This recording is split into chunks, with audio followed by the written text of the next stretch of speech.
Selanjutnya, refleksi haul dan pandangan anak muda terhadap sosok Al-Maghfur Kiai Haji Abdul Wahab Basbullah oleh Gus Miftah Maulana Habibur Rahman. Kami persilahkan.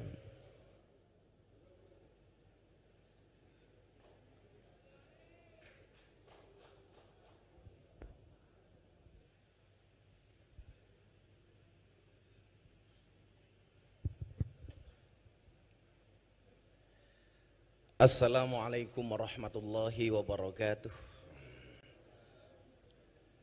Alhamdulillahi rabbil alamin wa kafa. Assalatu wassalamu ala sayyidina Muhammadinil Mustafa wa ala alihi wa sahbihi ahli sidqi wal wafa. Amma ba'd. Hadratal muhtaramin, para masyayikh, al-akhos sedaya dzurriyah, Nyai Hajah Mahfudhoh Wahab,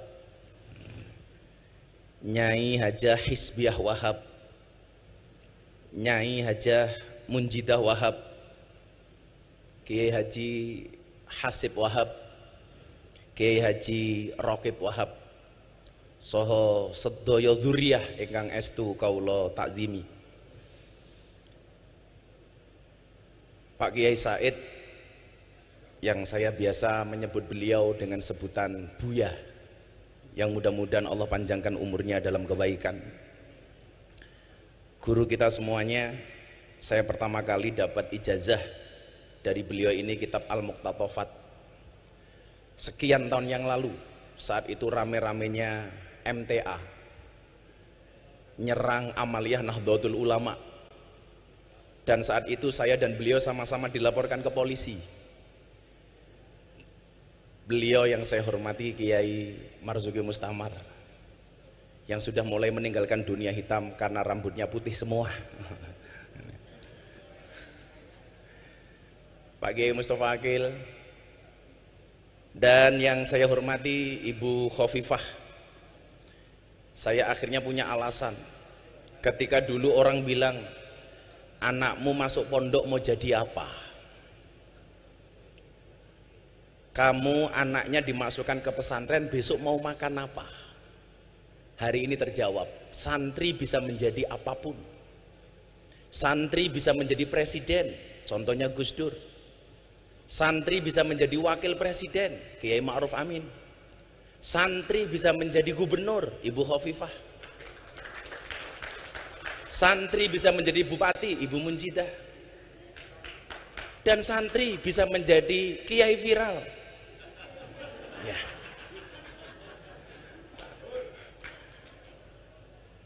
Dulu orang bilang kamu masuk pesantren jadi apa? Maka begitu santri jadi orang kaya, orang mulai ngomel lagi. Kamu menjual ilmu agama untuk dunia. Begitu jadi pejabat, ngomel lagi, menggadaikan ilmunya untuk jabatan. Begitu santri miskin gak bisa makan apa-apa, dia akan bilang lagi, tuh gue bilang apa? Santri tidak bisa jadi apa-apa. Maka terima kasih Bu Khofifah menjadi teladan bagi kami. Mudah-mudahan seperti doa kita bersama, Allah akan lebih tinggikan derajatnya lagi. Amin Allahumma amin. Bapak Ibu dan para santri yang saya muliakan, sungguh berat rasanya ketika Gus Edo WA saya, Gus diminta hadir di haulnya Mbah Wahab. Saya bilang, gak pantas, yang rawuh sudah kiai-kiai luar biasa. Saya teringat dengan kaidah fikih, idza wujudul ma' batalat tayamum. Kalau sudah ada wudu, tayamumnya batal. Bagaimana kemudian tadi Kiai Marzuki menggambarkan nasionalisme dari Mbah Wahab Hasbullah, menceritakan bagaimana Rasulullah mencintai Makkah, sampai kemudian ketika Kanjeng Nabi hijrah ke Madinah, dia mengangkat tangannya kemudian berdoa, Allahumma habib ilainal Madinah kahubinah ila Makkah o asyad. Begitu luar biasa. Saat itu saya bilang sama Gus Edo, mbok jangan saya. Beliau bilang, Gus ini bukan permintaan tapi dawuh. Kalau dawuh jatuhnya fi'il amr. Kalau fi'il amr berarti perintah. Nah, kalau perintah saya nggak bisa kemudian menolak. Niat saya apa Bapak Ibu yang saya muliakan? Niat saya hanya tabarukan ngalap berkah. Saya ingat betul, saya tersinggung dengan sangat keras ketika ada Ustadz Wahabi mengatakan ngalap berkah kepada kiai itu tidak ada dasarnya. Saat itu yang menjadikan saya tersinggung apa? Video klip yang diputar kebetulan Syekhina wa murabbi ruhina Mbah Maimun Zubair. Ketika beliau meninggalkan kursinya, air putih yang beliau tinggalkan diperebutkan para santri. Dan dia mengatakan, ini nggak ada dasarnya, ini nggak ada dalilnya. Apakah kemudian dia buta ketika seorang Imam Malik bermimpi ketemu dengan Rasulullah, yang di dalam mimpinya Rasulullah mengatakan kepada Imam Malik, wahai Imam Malik, baligh salami ila Syafi'i, sampaikan salamku kepada muridmu Syafi'i. Begitu terkejut Imam Malik, Rasulullah mengirimkan salam kepada Imam Syafi'i. Akhirnya Imam Malik mengutus santri seniornya untuk sowan kepada Syafi'i. Wahai guru Syafi'i, ada pesan dari guru kita Imam Malik, bahwa semalam beliau bermimpi ketemu dengan Rasulullah dan beliau menitipkan salam kepada engkau. Begitu bahagianya Imam Syafi'i, sampai kemudian Imam Syafi'i mencari oleh-oleh yang akan dia berikan kepada santri ini, karena dia ingat betul, wa idza huyitum bi tahiyatin fahayyu bi ahsana minha aw rudduha. Ternyata yang paling bagus yang dimiliki oleh Imam Syafi'i hanya jubah yang dia pakai. Jubah dicopot kemudian diberikan kepada santri ini. Santri pulang dengan begitu senang karena mendapatkan tahadus bin nikmah dari seorang Imam Syafi'i. Begitu sampai pondok ditanya sama Imam Malik, nak, kenapa kamu tertawa sendiri? Apa yang kamu dapatkan dari Imam Syafi'i? Pak Kiai, saya dikasih oleh-oleh jubahnya Imam Syafi'i. Apa kata Imam Malik? Boleh nggak saya pinjam jubahnya? Akan saya cuci jubahnya Imam Syafi'i, kemudian air bekas cucian Imam Syafi'i akan saya minum, kata Imam Malik. Dan ternyata benar. Jubahnya Imam Syafi'i dicuci, kemudian air bekas cuciannya diminum oleh Imam Malik. Kemudian sang santri bertanya, itu kan santrinya panjenengan Kiai. Apa jawaban Imam Malik? Ini bukan manusia main-main loh. Sampai Rasulullah nitip salam sama dia. Apakah fakta ini tidak menjawab bahwa ada keberkahan dari orang-orang soleh? Bagaimana kemudian Imam Malik, guru, begitu menghargai Imam Syafi'i? Satu saat ketika Imam Syafi'i memberikan pengajian di Masjid Nabawi, dengan mengendap-endap dia datang karena khawatir ketika datang dengan terang-terangan akan membuyarkan fokusnya Imam Syafi'i. Saat dia mendengarkan kajian dari Imam Syafi'i, Imam Malik menulis di dinding Masjid Nabawi dengan kalimat, man aroda ilmun nafis fa'alaihi bi Muhammad bin Idris. Barang siapa yang mengendaki ilmu-ilmu yang penting, hendaknya dia ngaji dengan Imam Syafi'i, Muhammad bin Idris. Begitu selesai beliau pergi, Imam Syafi'i datang melihat khat kiainya, beliau tidak lupa. Akhirnya menuliskan satu kalimat di bawah khatnya Imam Malik, wa kaifa yakunu dzalik wa ana tilmidu Malik. Bagaimana saya bisa menjadi seperti ini sementara saya ini adalah muridnya Imam Malik? Ada keberkahan di antara guru dan murid. Kenapa orang-orang Wahabi menolak fakta ini? Maka Bunyai, Pak Kiai, saya sowan dalam rangka tabarukan. Maka saya selalu mengatakan, bila teman membuatmu kecewa, bila pasangan membuatmu terluka, dan bila corona membuatmu menderita, yakinlah Gus Miftah sowan dengan membawa cinta.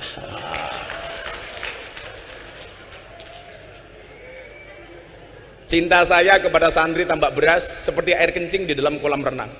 Maksudnya apa? Wujudnya tidak nampak tapi hangatnya bisa dirasakan.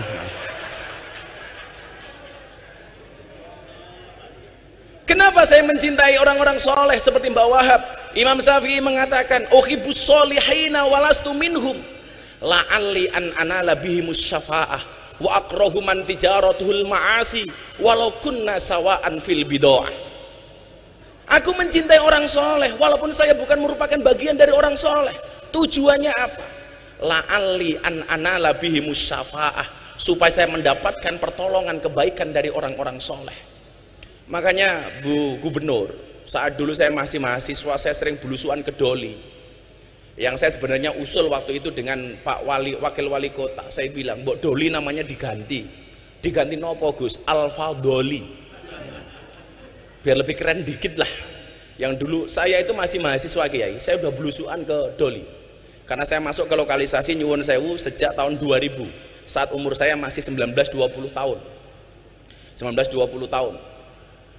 Waktu itu kemudian ini saya sampaikan kepada mereka, kenapa kamu harus ngaji? Kadang-kadang saya berikan kisah terhadap ulama-ulama yang harus kamu mengerti. Alasannya ini, uhibbus solihina walastu minhum. Kita mencintai orang soleh walaupun kita bukan merupakan bagian dari orang soleh. Tujuannya apa? Lali an ana nabi musyafa'ah. Saya pengen mendapatkan syafaat dari Mbak Wahab. Apalagi jelas yang nasabnya bagus. Walaupun kemarin saya dihajar sedemikian rupa gara-gara saya ceramah di gereja. Diasar Miftah nasabnya orang jelas. Saya mikir Pak Kiai, ternyata persoalannya bukan masalah nasab, tapi masalah nasib.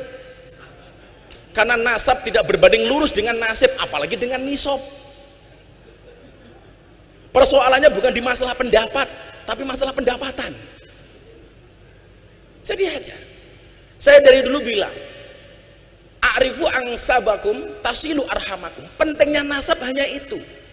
Karena menurut saya lucu ketika kita menggambarkan mbah-mbah kita luar biasa, sementara kita hari ini bukan siapa-siapa. Harusnya malu. Ketika kita membaca manakib mbah-mbah kita yang begitu luar biasa, sementara posisi kita hari ini tidak bisa apa-apa. Makanya kemudian Imam Al-Ghazali mengatakan, sarafun nasab min salasi jihatin. Kedudukan nasab itu minimal ada 3 sisi menurut Imam Ghazali. Idaha yang pertama, al-intiha ila sajarati Rasulullah sallallahu alaihi wasallam fala yu'adilahu syai'un. Yang pertama adalah nasab yang langsung terhubung dengan Rasulullah. Ini nggak ada lawan kata Imam Ghazali. Tapi perlu diingat, kok lama-lama saya mikir begini ya, saya diundang sama MNC Group untuk berbicara waktu itu bagaimana kita bersikap kepada para habaib. Orang mengatakan orang NU tidak menghormati habaib. Kamu salah. Orang Indonesia belum kenal habaib. Habaib datang ke Indonesia, yang ngopeni itu orang NU. Orang NU. Jadi kalau you mengatakan orang NU orang NU tidak mencintai habaib, dan kamu mengajarkan kiai-kiai NU untuk mencintai habaib, itu sama halnya Anda ngajari bebek berenang. Bebek berenang. Maka bagaimana Gus sifat kita kepada para habaib? Waktu itu saya bilang, saya sampaikan, tolong bedakan antara sosok dan perilakunya. Sosoknya wajib kita hormati. Ahlu Baitul Mustafa tuhuri, mereka tuhur, tetapi perilakunya tidak harus dihormati, tidak harus diikuti. Maka kemudian dalam kitab taklim kita mengenal istilah al-hurmatu khairum minat ta'ah. Hormat itu harus lebih didahulukan dibandingkan taat. Kalau memang perilakunya tidak sesuai, kenapa harus kita ikuti? Saya dibilang katanya su'ul adab. Dari mana saya su'ul adab? Contoh begini, al-hurmatu khairum minat ta'ah. Ketika Pak Kiai Marzuki sholat subuh sama saya, Miftah kamu ngimami sholat. Saya bilang sama beliau, boten Pak Kiai. Begitu saya jawab boten, konteksnya saya tidak taat sama beliau. Tetapi ketidaktaatan saya karena hormat sama beliau. Ibu-ibu di pagi hari masak, suaminya lagi macul, Pak sarapannya pun mateng, ayo sarapan. Suaminya bilang, pun ibu rien, jenengan rien nih. Kalau Anda memahami kalimat ini, al-hurmatu khairum minat ta'ah, harusnya apa? Boten kulon nunggu abah.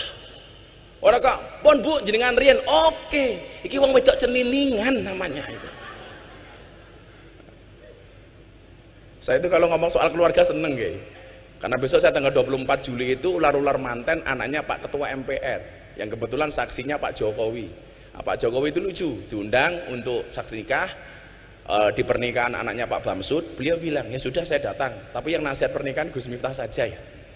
Karena saya bilang, Bu, suami yang baik itu banyak mendengarkan pendapat dari istrinya, dan istri yang baik banyak mendapatkan pendapatan dari suaminya.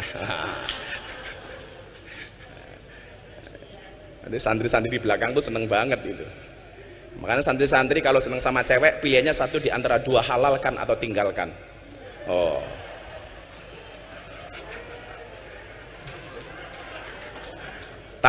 Menaklukkan santri putri tidak dengan I love you, tapi dengan kobil tuh. Nah. Makanya santri itu kalau ketemu cewek, kamu bilang, non mati ketemu bak saja dibaca iklab, masa aku ketemu kamu tidak ijab? Lah gitu seharusnya.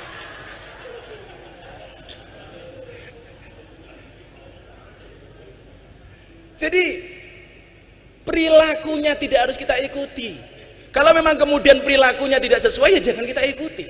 Dalam beribadah contohlah, kita banyak menggunakan pendapatnya Syafi'i.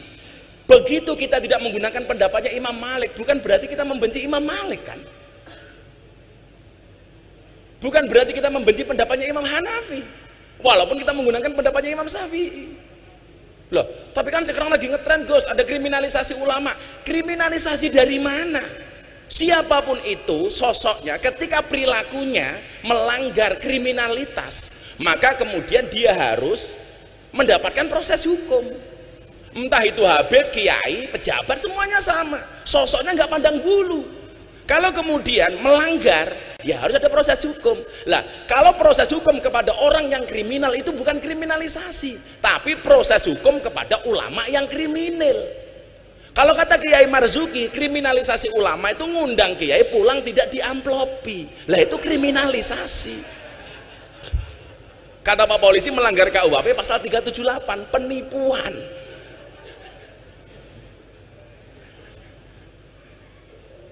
Kok gampangnya kita mengatakan kriminalisasi ulama? Maka kawan-kawan santri saya pikir tetap hormati siapapun habaib itu. Tapi soal perilakunya apakah harus kita taati atau enggak, kita lihat seperti apa perilakunya. Maka yang pertama adalah al-intiha ila sajrat Rasulullah sallallahu alaihi wasallam fala yu'adilahu syai'un. Kemudian yang kedua, ini yang kemudian saya jadikan dasar untuk soal malam hari ini. Al-intima ilal ulama fa innahum warasatul anbiya. Shalawatullah wa salamuhu alaihim ajma'in. Wa bihim rabatallahu ta'ala khifdul millatil muhammadiyah. Kemudian yang kedua adalah nasab yang terhubung kepada orang-orang soleh. Inilah yang kemudian saya jadikan dasar untuk menjadikan saya tabarukan malam hari ini, Bu. Saya hanya berharap termasuk orang-orang yang mencintai orang soleh. Kalau kemudian saya selalu mengatakan begini, kita tidak bisa memilih kita dilahirkan oleh siapa, tetapi kita bisa memilih melahirkan generasi seperti apa. Saya tidak bisa memilih lahir dari orang tua saya. Termasuk soal istri, saya tidak bisa memilih bahwa istri saya itu pilihan saya. Enggak, itu pilihan Allah. Kalau saya disuruh milih, ya milih Luna Maya. Kayak Bu Gubernur ini Luna Maya, lanjut usia namun masih mempesona. Lah.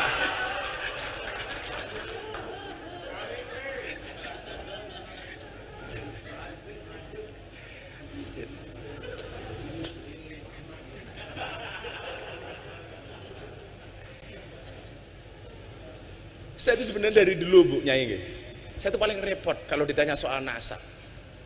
Sampai kemudian guru saya Habib Lutfi, beliau malam tahun baru di tahun 2019 manggil saya, nak kamu sini. Ternyata nasab kamu itu sama dengan Mamah Salmah. Kenapa kamu nggak pernah bilang? Mana mungkin saya berani, bah.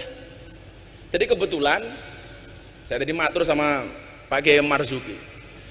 Nasab saya itu kebetulan, entah kebetulan atau karena memang seperti itu, sama dengan nasabnya Mamah Salmah. Mamah Salmah itu istrinya Habib Lutfi.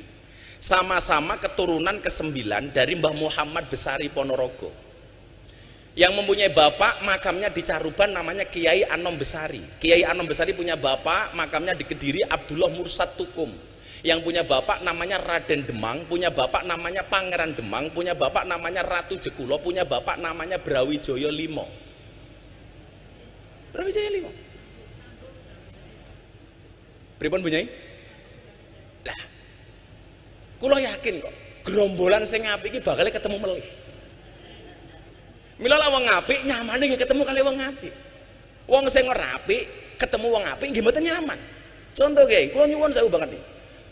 Saya ngaji di lokalisasi di Jogja niku, Bu Gubernur. Kalau saya belum selesai ngaji, kok mereka datang, lihat saya dari jauh itu malu. Waduh, ono Gus Miftah.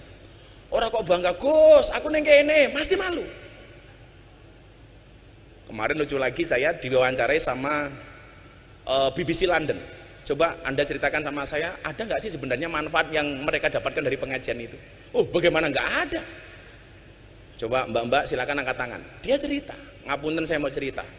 Satu saat saya nerima tamu, transaksi deal, saya masuk kamar. Begitu masuk kamar saya dengar adzan, Allahu Akbar, Allahu Akbar. Saya bilang sama tamunya, Om pending dulu ya, sedang adzan subuh. Loh kenapa harus pending? Nggak enak Om, saya jamaahnya Gus Miftah. Selesai adzan, ganti tamunya bilang, Mbak, nggak usah diteruskan, tak bayar, nggak usah lanjut. Kenapa? Saya juga jamaahnya Gus Miftah. Gitu.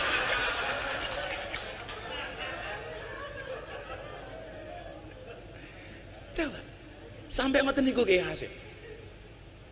Jadi saya itu dibully dulu, didoli macam-macam, sampai didoli itu Bu Gubernur saya mendapat julukan presiden para pendosa. Sampai saya mendapati seorang mantan germo nyuwun sewu dengan badan yang besar, perutnya ditato. Begitu saya buka, tato beduk Pak Kiai. Kenapa kamu tato beduk? Saya cinta dengan NO katanya. Ya, preman loh nih. Preman. Makanya kalau kemudian hari ini orang merasa kontroversi dengan apa yang saya lakukan, ya monggo-monggo mawon lah, mun biasanya. Tapi yang jelas kemudian bahwa ada kebaikan-kebaikan yang kemudian bisa kita ambil. Dan saat itu saya sudah mendapatkan restu dari Habib Lutfi. Nah terus no. Sampai ketika saya disidang di Jakarta, kamu memalukan, menjual agama untuk kepentingan duniawi kamu. Dakwah di lokalisasi di klub malam, live di TV.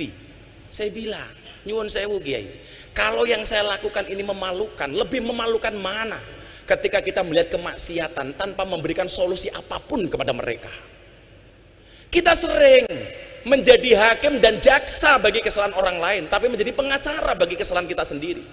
Padahal Allah memerintahkan, menciptakan manusia untuk saling mengenal dan menasihati, bukan untuk saling menilai dan menghakimi. Makanya kalau saya ditanya, Bu, jane tugasmu ning kono ki apa to, Gus? Copet. Cuman bedanya saya dengan copet terminal itu satu, Kiai. Kalau copet terminal itu goblok, yang dicopet dompetnya, ketahuan dipukuli kepalanya. Gus Miftah yang dicopet apanya? Hatinya. Kalau hatinya sudah tercopet, jangankan dompet, yang lainnya pun pasti akan diberikannya. Wow. Santri kae rungokno santri kae. Godaane Pak Kiai Hasib, ya Allah, saya keluar dari lokalisasi, mereka sedang mandi pakai anduk, jalan, saya jalan, monggo Gus mampir, ya Allah. Gitu kan. Dengan alasan itulah saya tidak pernah mengajak Kiai Marzuki, karena saya khawatir kalau beliau masuk nggak mau keluar lagi.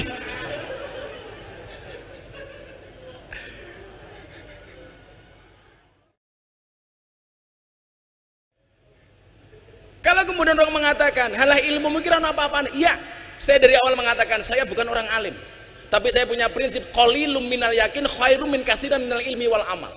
Saya punya yang sedikit tapi yakin, itu menurut saya lebih bagus. Maka disitulah kemudian saya merasa menjadi santrinya Mbah Wahab, walaupun saya nggak bisa ketemu beliau, karena saya teringat ana abdun man alamani walau harfan wahidan. Saya adalah budak bagi siapapun yang mengajarkan saya walaupun cuma satu huruf. Artinya apa? Begitu banyak saya membaca literasi tentang Pak Kiai Wahab. Artinya apa? Saya berhak dong mengaku santrinya beliau. Ya. Karena abdun man alamani walau harfan wahidan. Maka perkenankan Bapak Ibu sebagai refleksi, minimal pemahaman untuk adik-adik saya santri di luar sana yang mereka galau karena tidak bisa melihat saya secara langsung.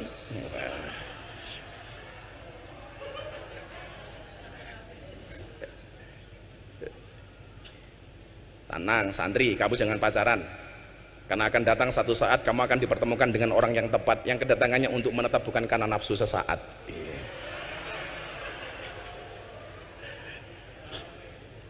Yang pertama, saya tadi mengkorek-korek salah satu sejarahnya Mbah Wahab melalui Gus Fikri Jember, karena kebetulan saya berhubungan baik dengan beliau. Gus, nopo leres Mbah Yai Wahab niku sugih. Beliau menceritakan dengan sangat detail, leres Gus. Bahkan kalau kemudian lihat kekayaannya Mbah Wahab itu, tanahnya terbentang antara Jombang sampai Surabaya. Gus Miftah tahu nggak kalau Gus Miftah hari ini naik motor besar, naik Harley, dulu Mbah Wahab sudah naik Harley. Wah, berarti saya itibak. Sama-sama naik Harley. Tapi luar biasanya apa? Harta yang kemudian beliau miliki dihabiskan untuk Jamiah Nahdlatul Ulama. Ini baru keren. Makanya kalau orang ini bilang begini sama saya, ayo Gus, ngurep-ngurep NU. Apa kowe iki ra salah? Kowe iki sapa kok ngurep-ngurep NU? Sing ana kowe golek urip saka NU. Makanya saya kok agak riskan, nggak enak dengar kalau orang bilang aku pengen ngurep-ngurep NU. Kalau kamu pengen ngurep-ngurep NU, kaya Mbah Wahab, hartanya untuk Nahdlatul Ulama habis. Yang barangkali ahli warisnya nggak terima apapun dari Mbah Wahab. Ngoten punya mujidah nggih. Coba.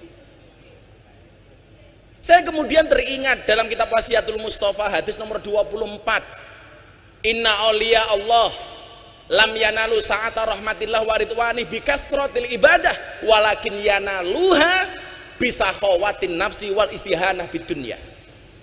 Sesungguhnya wali-walinya Allah, mereka mendapatkan derajat yang tinggi, mendapat ridhonya Allah, mendapat keluasaannya bukan karena banyaknya ibadah, tetapi karena banyaknya sedekah dan tidak bergantung kepada dunia. Niki sing angel. Maka kalau kemudian kita mengatakan aku pengen ngurip-ngurip NU, NU ki wis urip ra sama urip-uripi, sing ana kowe golek urip saka NU. Buktinya apa? Kula niku tersinggung ya. Coba begini ya.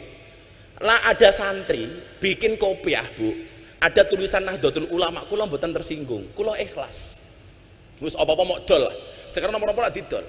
Pakai baju ada Nahdlatul Ulamanya, kula ikhlas. Pakai kaos ada Nahdlatul Ulamanya, kula ikhlas. Pakai peci topi ada Nahdlatul Ulama, kula ikhlas. Tapi kula mboten ikhlas lah ana sarung diwenehi cap Nahdlatul Ulama. Ini kula ngenyek banget Kiai. Mlebu toilet nyuwun sewu nguyuh ning WC bokonge ditonton karo Nahdlatul Ulama. Mila santri sing nganggo kopiah Nahdlatul Ulama tak dongake mlebu surga. Kopiahe.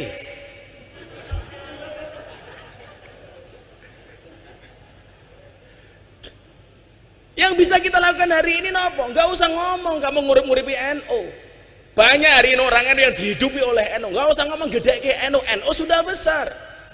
Yang perlu kita lakukan apa? Khidmah terhadap Nahdlatul Ulama tinggalannya Mbah Wahab. Salah satu contoh khidmah begini Kiai, kita itu nggak sadar begitu banyak yang tadi saya tempat diskusi sama Pak Kiai Marzuki, begitu banyak amaliyah NU yang dicuri tapi kita nggak sadar. Padahal apa? Dalil yang sering kita pakai al-muhafadzatu al-qadimi sholih wal aqdu bil jadidil aslah. Bahkan kalau Pak Kiai Said Akil bukan lagi bil jadid, bil ajdadil aslah. Tahun 90-an Pak Kiai Said ngendikan itu. Bil ajdad yang lebih baru lagi. Contoh, kita harus mempertahankan yang kodim dan soleh, jangan sampai hilang. Ngeten Kiai, sak ngerti kula tinggalane mbah-mbah biyen ngaji teng masjid niku namine madrasah diniyah, Madin. Hari ini masjid-masjidnya orang NU sudah kehilangan madrasah diniyah, diganti karo TPA, diganti oleh TPQ yang itu merupakan produk dari orang-orang PKS musuhnya Pak Kiai Marzuki. Saya NU, amaliyah hilang lali. Madrasah diniyah itu tinggalan mbah-mbah kita dulu itu kodim dan soleh. Kenapa hari ini hilang kita nggak tahu. Diganti dengan TPQ, diganti dengan TPA. Makanya saya sampaikan kepada semuanya, nyuwun saya Bu, kalau saya boleh usul, pertahankan istilah madrasah diniyah karena itu kodim dan soleh. Nomor loro, malih nih. Enten amalan Kiai, nyuwun saya bukan amalan. Buku ngaji, kitab ngaji yang kita pakai tinggal nih mbah-mbah ini apa Bu Khofifah? Turutan. Metode ngajinya namanya Al-Baghdadiyah. Hari ini hilang. Diganti oleh apa? Iqra. Produknya kawan-kawan kita Muhammadiyah, Kiai As'ad Humam. Kita nggak sadar. Wong-wong NU bangga menggunakan Iqra. Kelangan turutan. Bukan salahnya Iqra, tapi bodohnya kita. Kelangan turutan tapi nggak kroso. Saya fanatik dengan turutan. Kenapa Kiai? Karena turutan mengajarkan kepada kita untuk makhorijul huruf yang benar. Kalau kata Bu Khalifah, pitch kontrolnya yang benar. Bagaimana kita diajarkan membaca huruf hijaiyah dari alif sampai iya. Kulo setahun Kiai. Sampai mimiknya, sampai gesturnya dilihat oleh abah saya. Alif, ba, ta. Itu dulu metodenya namanya Al-Baghdadiyah. Begitu sudah bisa baru dieja. Alif fathah a, alif kasroh i, alif domah u, a i u. Tak fathah taha domahu kaf domaku tahuku. Zaman dulu ngaji belum ada listrik, adanya lampu senter Petromak. Begitu minyaknya habis, kiainya kirim surat ke wali santri, le suratnya kano bapakmu. Dibuka bapaknya suratnya sini nopo. Ba fathah ba, ya fathah ya ro fathah ro bayaro. Begitu dibuka bapaknya nggak punya uang karena musim pandemi musim paceklik, bales. Bapak orang kuat bayar le, tolong suratnya diatur ke Pak Kiai. Begitu dibuka Pak Kiai surat isine napa? Sod fatka so ba fatka baro fatka roso baro. Kiai ini mantan preman rambut digondrong ngomong, bapakmu kurang ngajar kon bayar malah Pak Kiai kon sabarnya suratnya kon bapakmu. Dibuka bapaknya suratnya isine napa? Mim fatka mata fatka tamim domamu. Begitu indah. Hilang Bu sakniki. Ini tugas kita loh Pak Kiai, jangan sampai hilang. Lebih celaka lagi nopo? Ziarah kubur niku amalane wong NU. Kuntu nahaituk man ziaratul kubur fazuruha. Sakniki pun diganti gara-gara era milenial 5.0. Nopo bahasane? Bukan lagi ziarah kubur, wisata religi. Please deh. Sowan Mbah Wahab, sowan Mbah Hasim, judulnya wisata religi. Hilang Pak NU ini. Tetap pertahankan ziarah kubur. Ono meleh sing kula juwengkel niku. Tahlilan diganti pembacaan kalimat thayyibah. Please deh. Kalau tahlil itu pasti kalimat thayyibah. Kalau kalimat thayyibah belum tentu tahlil. Kalau saya pembacaan kalimat thayyibah akan disampaikan oleh Gus Miftah, saya naik panggung Pancasila, satu ketuhanan yang Maha Esa. Kenapa? Karena Pancasila itu juga kalimat thayyibah. Bahkan kalau anak-anak pramuka Dasa Dharma Pramuka itu juga kalimat thayyibah. Nah, kita lupa Pak. Saya dulu tahunya apa? Ketika saya kuliah nggak bisa membayar, akhirnya saya tinggal di masjidnya orang Muhammadiyah Pak Kiai Hasim 4 tahun setengah.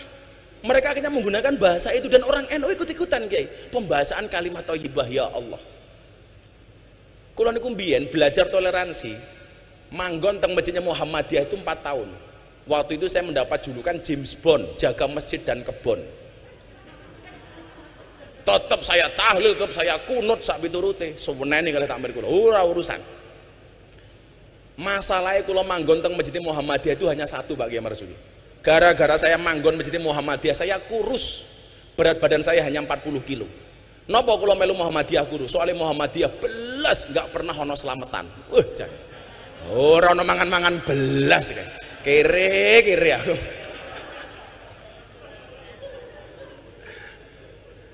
Akhirnya kemudian saya jadi nikah dengan orang NU, tinggal di lingkungan orang NU, langsung gemuk Bu. Waktu itu berat badan saya sebelum viral itu 105 kilo. Kenapa saya ikut orang NU gemuk? Lah pripun wong NU niku? Titik-titik mangan. Yasinan mangan, tahlilan mangan, sholawatan mangan, manakipan mangan, istighosahan mangan. Tanggane lara njaluk didongake mangan. Sing lara mati mangan meneh. 7 dina.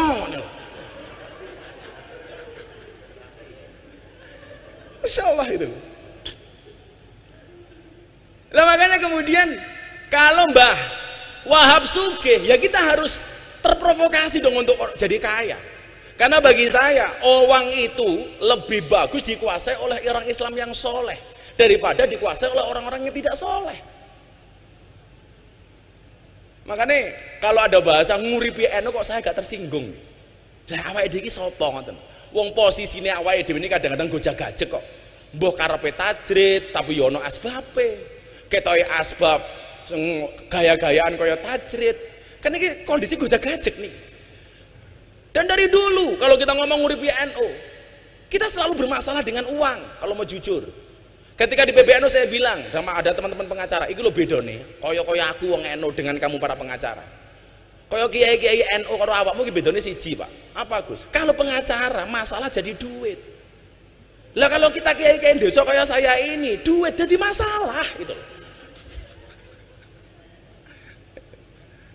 Jadi Mbah Wahab sugih dengan segala kedermawanannya, ya awake dhewe kudu sugih ya. Makanya kalau saya sekarang ditanya, "Kenapa kamu naik motor besar?" Aku nderek Mbah Wahab. Nderek Mbah Wahab. Lha tak dongake santri-santri mburi muga-muga sugih kabeh. Setunggal malih sadurunge Pak Kiai Mustafa Akil. Ngapunten Kiai. Kula mboten ngaji niki, namung refleksi kagem lare-lare santri niki. Karena saya kebetulan sempat membaca beberapa buku tentang beliau. Niki malih. Kemudian yang selanjutnya nyuwun sewu, Mbah Yai Wahab ini ternyata seorang penggiat media. Saya mencatat beliau ini pernah membeli percetakan berikut gedungnya di Jalan Sasak Surabaya nomor 23. Leres nggih punya ini. Dan ini ternyata menjadi cikal bakal jurnalistik Nahdlatul Ulama. Makanya kalau hari ini ada santri tidak melek medsos, harusnya kita malu dengan Mbah Wahab. Kalau hari ini kita bangga, hari ini kita disiarkan 270 channel hanya dengan 4 juta subscriber. Bagi saya bukan merupakan sebuah kebanggaan. Kita nggak ada apa-apanya, Pak, dibandingkan dengan kelompok-kelompok minhum yang menguasai betul soal medsos. Hari ini kita bersyukur kemunculan seperti Gus Baha mampu menjadi penyeimbang bahkan di atas kelompok-kelompok itu. Tahun 2019, Bu Gubernur, saya mendapatkan rilis Ustadz dan Dai yang mendapatkan follower dan viewer banyak di YouTube, Instagram, Facebook, dan lain sebagainya. Dari 10 orang kader Nahdlatul Ulama yang muncul hanya nama Miftah Maulana Habibur Rahman. Yang lain semuanya kelompok Wahabi, Pak Kiai. Hampir semuanya. Termasuk kelompok yang mengatakan nasionalisme itu nggak ada dalilnya. Yang kemudian saya heran apa? Palestina mau merdeka, dia dukung mati-matian, bahkan kirim uang ke Palestina untuk memerdekakan Palestina. Giliran mencintai bangsanya, giliran mencintai Indonesia, dia mengatakan nasionalisme tidak ada dalilnya. Wila koplak uteke wong-wong ngoten niku. Saya setuju Palestina merdeka dan saya teriak-teriak soal itu. Maka kemarin Lebaran saya mengatakan semua saya maafkan kecuali Israel. Semuanya saya maafkan kecuali Israel. Tapi lucunya apa? Orang-orang ini yang mengatakan nasionalisme nggak ada dalilnya, sementara dia teriak-teriak bantu Palestina. Satu saat, Bu, saya di tag akun Instagram, awas lagu musyrik. Waduh, kaget saya. Ternyata apa yang dimaksud dengan lagu musyrik? Lagu Padamu Negeri, ya. Itu musyrik menurut mereka. Kenapa? Karena bertentangan dengan ayat Kul inna sholati wa nusuki wa mahyaya wa mamati lillahi rabbil alamin. Niki lah pemerkosaan ayat. Ini namanya jaga sembung bawa golok, nggak nyambung blok gitu. Niki ngeri kula niku. Makanya ketika saya ceramah di gereja, ya Allah, dasar Miftah kafir. Ya saya sederhana jawabnya, dasar Miftah kafir. Ya kafir sahadat meneh. Gitu gitu. Ya kafir sahadat. Kalau orang masuk tempat ibadah lain dianggap kafir, berapa banyak, berapa juta orang Indonesia yang kafir gara-gara masuk Borobudur dan Prambanan. Dulu teriak-teriak ulang tahun gak ada dasarnya, sekarang malah ulang tahun sendiri. Mila nyuwun sewu, kalau kemudian ngomong soal niki wau, Mbah Wahab Hasbullah sudah memberikan tonggak bagaimana kemudian NU harus menguasai media dengan sebuah percetakan dan gedung yang beliau beli di Jalan Sasak nomor 23 Surabaya. Sampai kemudian disempurnakan oleh Mbah Kiai Mahfud Siddiq dan namanya diganti menjadi Berita Nahdlatul Ulama. Ini cikal bakal. Makanya kawan-kawan santri saya sering sampaikan, ikutlah pendapat ahli, jangan ikut-ikutan orang yang ahli berpendapat. Semua orang hari ini ahli berpendapat. Dan saya pesen, kalau tak kemudian kamu besok menguasai medsos, postinglah yang penting, jangan yang penting posting. Saya pulang, Bu, dari Taiwan. 1 hari setelah mengislamkan Deddy Corbuzier, saya berangkat ke Taiwan. Tadi 21 Juni itu kenapa saya pilih mengislamkan Deddy? Karena memang saya hanya satu-satunya tanggal yang kosong hanya itu. Kalau soal permintaan jadwal ngaji, hakul yakin mesti lebih banyak saya daripada Pak Kiai Marzuki. Wallah, walaupun ngalim beliau gitu. Karena nyuwun sewu nggih, per hari itu sampai hari ini yang mengajukan jadwal sebelum pandemi ini minimal sehari 500 jadwal. Berarti sebulan sekitar 15.000. Waktu itu saya pulang dari Taiwan. Kulon itu adalah maca Yasin, Bu. Begitu saya baca, itu ada satu ayat yang saya maknai begitu mendalam. Al yauma nakhtimu ala afwahihim wa tukallimuna aydihim wa tasyhadu arjuluhum bima kanu yaksibun. Waktu itu saya mikir keras, kenapa mulutnya dikunci kok tangannya yang berbicara? Ini ada apa? Ini loh visionernya Al-Quran. Dan ternyata jawabannya hari ini, Pak. Orang membuli, mencaci, menghina tidak lagi menggunakan mulutnya, Pak, tapi menggunakan tangannya, menggunakan jempolnya, menggunakan jari jemarinya yang besok akan dipertanggungjawabkan di hadapan Allah Subhanahu wa taala. Mila jenengan persani. Kita gampang banget. Saya ditanya sama wartawan, Gus, soal ceramah Gus tadi di gereja itu yang komentar jutaan orang, menghujat sekian banyak orang. Kenapa Gus minta tidak sakit hati? Jawaban pulau sederhana. Bagaimana saya mau sakit hati? Wong komentarnya nggak pernah saya baca. Dan rahasianya satu, Bu Khawifah. Kalau Anda posting, karena saya sering lihat postingannya Bu Khawifah. Kalau Anda posting, Anda coba lihat lebih banyak mana antara komen dengan like. Pasti lebih banyak like-nya daripada komentarnya. Itu artinya apa? Kenapa setiap postingan lebih banyak like-nya dibandingkan komentarnya? Karena seberapa banyak pun orang yang membencimu dengan komentar-komentarnya, yakinlah di luar sana lebih banyak yang mencintaimu dari dalam hatinya. Wah. Kalau santri beda, Bu. Kalau santri beda. Kenapa beli banyak like daripada komentar? Karena banyak santri yang cinta tapi tidak berani mengatakannya. Iya.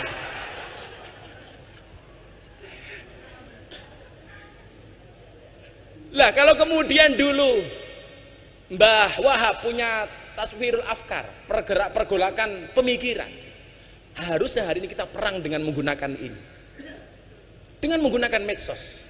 Maka memang metodologi dakwah selalu berkembang dengan cepat. Di zaman Rasulullah kita melihat metode dakwah bil lisan, kemudian di zaman para sahabat bil kolam mulai nulis, di zaman para wali songo sudah mulai lagi dengan bisakofah, dengan budaya. Hari ini tentunya dengan bil medsos, dengan menggunakan medsos. Maka dua hal itu barangkali yang saya sampaikan. Mari kemudian kalau kita mencintai NU, yuk kita dermawan untuk NU.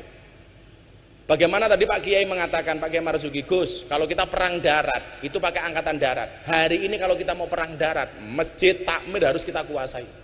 Dengan alasan itulah Kiai, setiap lebaran saya selalu menyisihkan, membuat gerakan namanya kado lebaran untuk Kiai kampung. Kita buat sebanyak-banyak semampunya, kita bagi, karena itu penting Kiai. Dengan cara itulah kalau kita mencintai Nahdlatul Ulama. Kemudian yang kedua, belajar dari Mbah Wahab yang beli percetakan. Sebenarnya saya masih banyak lagi tentang beliau, ringkas tentang beliau, termasuk bagaimana tadi cerita Pak Kiai Said, beliau menggalang kekuatan kiai-kiai. Itulah yang sekarang saya malu, Bu Gubernur. Pak Kiai Wahab Hasbullah yang terkenal alim, sekti, jaduk, soleh, setiap mempunyai pergerakan selalu melibatkan orang lain. Entah ketika membuat Nahdlatul Tujar, soal perdagangan dan lain sebagainya, selalu melibatkan orang lain. Beliau mencontoh karakteristik Wali Songo.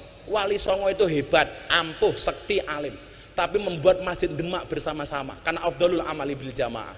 Lah kita hari ini yang ngalimnya diragukan, yang solehnya diragukan, yang sektinya diragukan, karepe ngopo-ngopo dewe.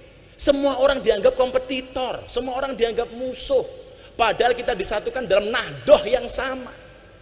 Bagaimana kemudian hari ini kita gampang banget dipecah belah? Ternyata Bu, ketika saya selidiki yang salah itu guru TK. Gara-gara selalu mengajarkan kepada anak-anak, balonku ada 5, rupa-rupa warnanya hijau, kuning, kelabu, merah muda, dan biru. Meletus balon hijau dor. Pertanyaan saya, kenapa yang meletus balon hijau? Jadi wong NU niku kon aku rangel, soalnya apa balone mbledos. Angel katanya. Insyaallah. Nggih pun mudah-mudahan kita semuanya mendapatkan berkah saking Mbah Wahab. Amin. Shallu ala Nabi Muhammad. Do elingo iki jamane wis tuwa. Tuntunan agama do dianggep kuno. Lakonono ajarane Wali Songo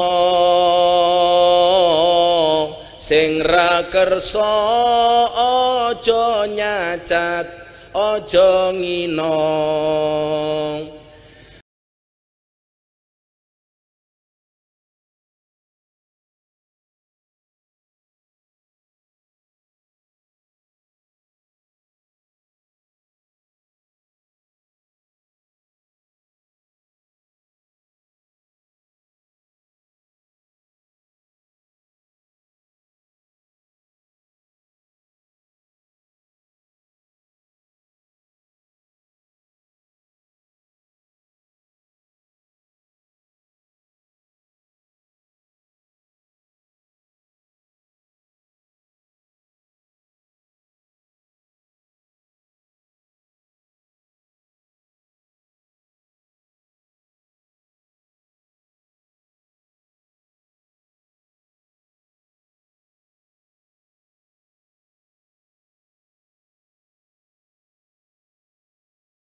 rikala jaman semono akeh para manungsa nyembah brahala banjur sadar laku musyrik ditinggalno padha nderek ajarane wali songo. Allahumma sholli wa sallim ala sayyidina wa maulana Muhammadin adada ma fi ilmillahi sholatan daimatan bidawami mulkilahi Yai Wahab hasbullah ulama kita alim alama kang ngugemi budaya